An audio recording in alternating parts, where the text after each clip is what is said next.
There's a lot of talk on the internet the last few days about the wokeification of Sonic Cross Shadows Generations, about how the game is going full-blown censorship and needs to be boycotted, and while I am anti-censorship and appreciate your passion, shut up, you look like morons. This actually isn't a case, or at least is largely not a case for wokeness. Welcome back to Words of Paradise. I'm your host, Leon Idol, and yeah, we're gonna get into this because, again, I am anti-censorship. I am very much. You can look at all my past videos. I've remained pretty consistent. But this Sonic the Hedgehog one just reeks of culture war nonsense with people not knowing what it is that they are actually talking about. So we got this from Grummz here. This is from a couple days ago. It's taking me a little bit to make this video because there's a lot of information to go through. I'm going to try and give you guys the quick and easy version. So before we get into it, go ahead and hit that subscribe button. I'm a nerdy news channel. I cover nerdy news every day.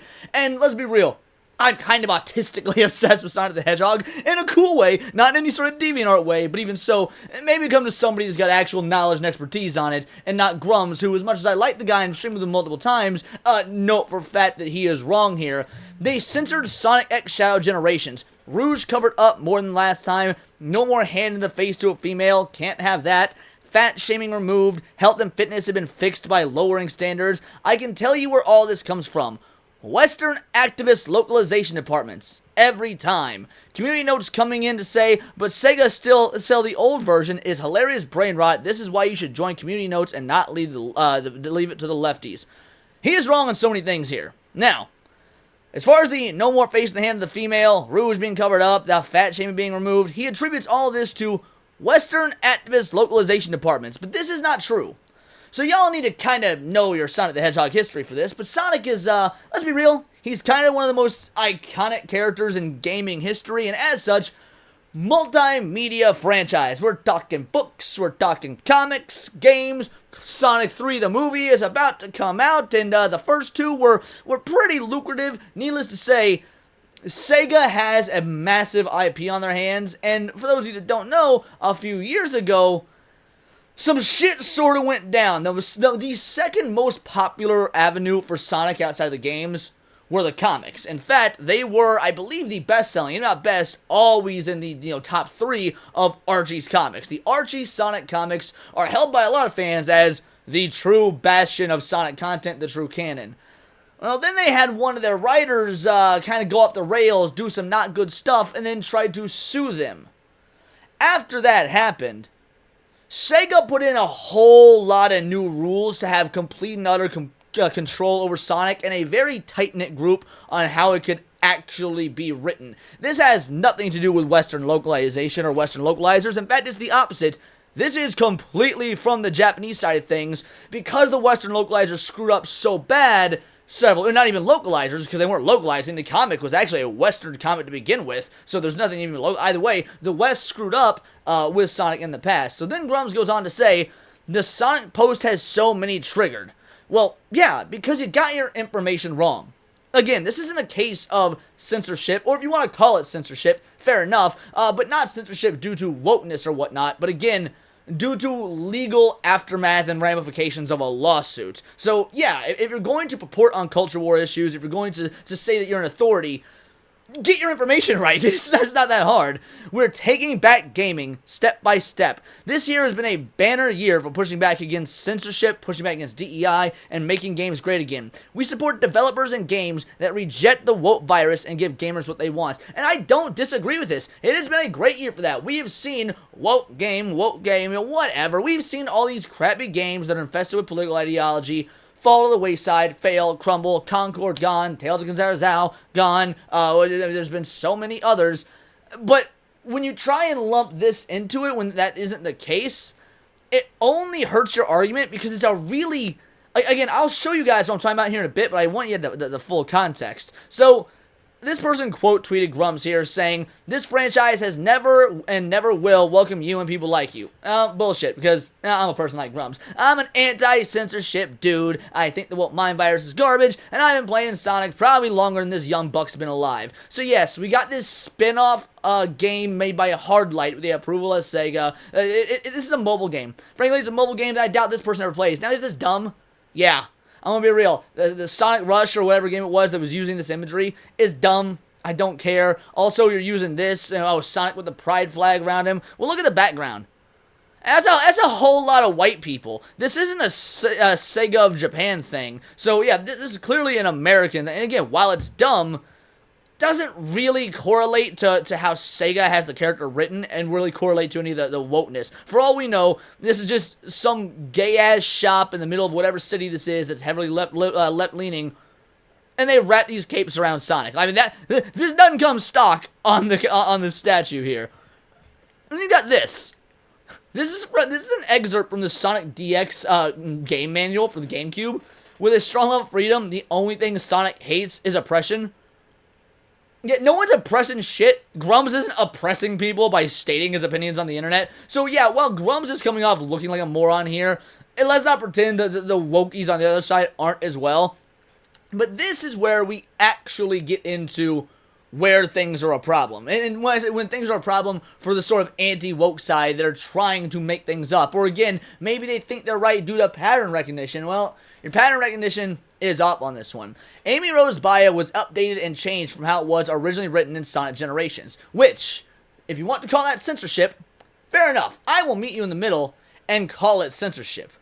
But it is not because of wokeness or ideological reasons, and I'll show you why. So we got, what was called the Sega mandate list. Now the Sega mandate list, after the lawsuit, which caused a massive headache for Sega, they got far more stringent. And while this does mostly apply to the comics going forward, which are now ran by IDW instead of Archie. I mean, Archie straight up lost the license, and yeah, so IDW runs it now. This Sega mandate list is for the comics. However, the guy that pretty much spearheaded taking over the comics after Ken Penders, the individual who kind of ruined things. So after Ken Penders, the individual who ruined things, left, tried with his lawsuit. By the way, the lawsuit which took place after the original Generations came out. That's an important thing to note. Original Generations came out in 2011.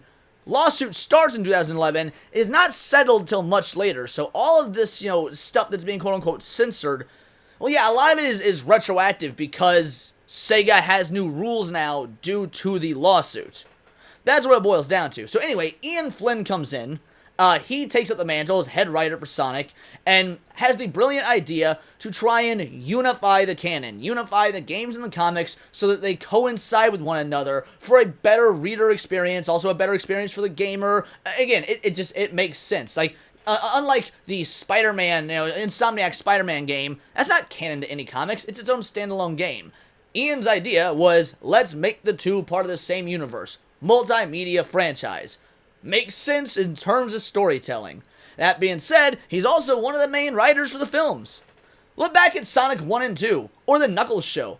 Did you see any, wokeness in those or anything? No, they're just fun family films. There's nothing overtly woke or DEI or agenda-driven. Oh, what about the fact the main two humans are in an interracial relationship? I don't give a fuck about that. Give me some real criticism. So here's the mandates from Sega. Game characters cannot have relatives unless they were established in the game canon, first. Again, this is their way to stave off how certain characters had been used in the past that caused the initial lawsuit. Game characters cannot die. Game characters cannot have wardrobe changes unless approved. So, when talking about Rouge, for example, where's that? Oh, hey, they covered her up more or whatnot. Well, this is a rated E for everyone game. Look, I'm no fan of the ESRB, but my guess, and this part is just a guess, is that because the game rating system is completely and utterly broken, it would have upped the rating for the game, which would have made it, harder to sell to children. Sonic is a franchise that really does need kids for it to survive. It's an all ages sort of thing. So if they wanted to remain E or E10 or whatnot, then yeah, there was probably a change to the wardrobe that was approved by Sega, not for wokeness purposes, but for the purpose of actually selling copies. I mean, again, Sonic Frontiers, the most recent mainline Sonic game, came out very recently, within the last year and a half. No ideological stuff in that either. Why would you assume that just now, out of the blue? But again, Sonic can't be shown getting too emotional. Well, that seems like a pretty good thing. You don't want your main hero being a soy beta bitch feminine male character. No, that's a good call. Game characters cannot enter into a relationship. Well, hold on, bucko. Let's look back at this. This is the censorship they're talking about. As a young, cheerful girl, hedgehog, Amy can be a bit obsessed about chasing Sonic. She even claims to be his girlfriend. It has been changed to a cheerful girl who loves to help others. Sonic inspired her to be her very best. Now, not only does this go along with the modern the modern canon, where Amy has grown and developed as a character. In fact, Amy is an awesome character in the comics, and seeing that growth in the games and it be consistent is nice. I'm gonna be real. I don't want her to go back to what she was in the early 2000s, just because that would be negative. That would be character regression. Well, character regression is not a good thing. That's bad storytelling. But again, she refers to herself as his girlfriend. As part of these Sega mandates, that is not allowed anymore. Now, if you want to call that censorship, again, fair enough. Go for it. We can meet in the middle there. But don't say it's because of wokeness or DEI stuff. That's just flat out incorrect. What are some of these other ones? All major character development must be approved. The word Mobius is banned. Sonic always wins at the end, even if he and his friends are at the losing end of an overarching story. The Metal Virus arc, for example, one of the best arcs in the modern comics, by the way. They must come out on top when it concludes. Male characters, except Eggman, can't wear pants. That's a weird one. I don't know why that's the case. There is no money in Sonic's world. Also, that has since been retracted. These are from 2020. Some of these are different now or have been changed or altered. But yes, these were very strict in 2020 when they dropped. Knuckles is not allowed to leave Angel Island unless he has a very good reason to. He's also allowed, he's the only Echidna allowed. He is the only character who's allowed to be an Echidna. There's some major legal reasons for that. But again, if you're a Sonic fan, you get it. If not, just trust me. Sega says Team Dark's no longer a thing. Only male hedgehogs are allowed to go super with the Chaos Emeralds? I don't know. That sounds pretty based. You telling me we're not going to get any overpowered super female characters? Doesn't read like wokeness or DEI to me. Sega is generally against new characters being modeled after insects or large animals. That's probably a Japanese like lore thing, I don't know. And Shadow's characterization is written to be an antagonist rival to Sonic with little to no emotion or character growth, or emotional character growth. Now, we're about to see Shadow, not only in the new upcoming Sonic and Shadow Generations game, where he is the main draw, but also in the new movie. Like, they want him to be written as an antagonist with no emotional growth. They want him to stay brooding, and they want him to stay angry and very, like, old-school Vegeta-esque. Honestly, toxic male traits. Why would they want that if this was such a DEI fest? It legitimately does not make any sense. Anyone who is pro-censorship in a Sonic game isn't a Sonic fan. We have to stand up against censorship no matter what it is. If you want to stand up to Sega about these mandates because you think they're dumb, yeah, okay, fair enough. I think some of these are dumb as well. But it's not a thing when it comes to DEI. It's not a thing of wokeness.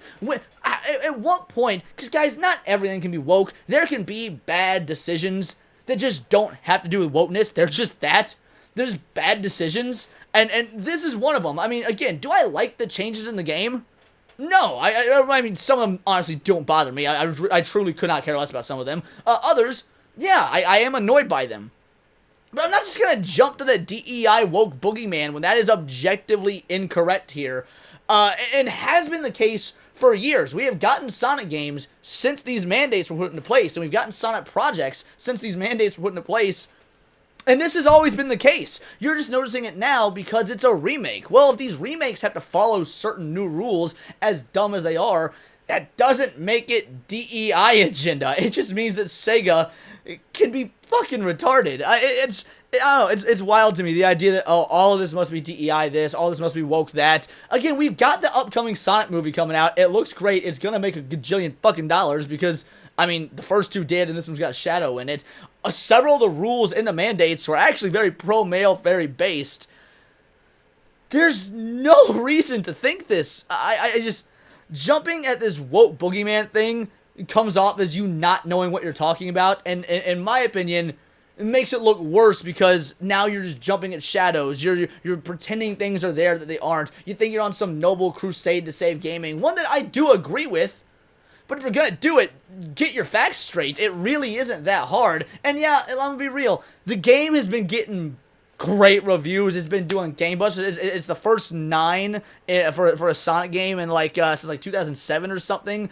Granted, it's an IGN 9. Not like we can trust IGN. IGN sucks. But the point is, people seem to be really enjoying it. It's doing pretty well, and I haven't seen anyone cancel any of their pre-orders over it. So all this quote-unquote censorship, yeah, it doesn't actually seem like it's affecting the sales of the game. Let's maybe shift our attention to ones that we can affect, for one.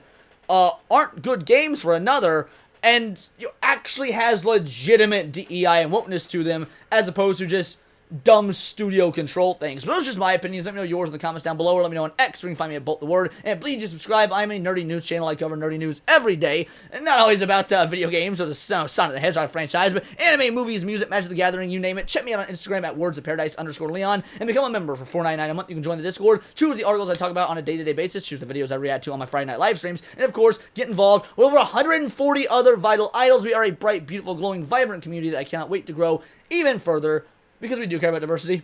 Only one kind of diversity. Diversity of thought. If that's interesting to you, join the Discord, hit subscribe, and until next time, it is all here in the Nerdosphere. This has been Words of Paradise.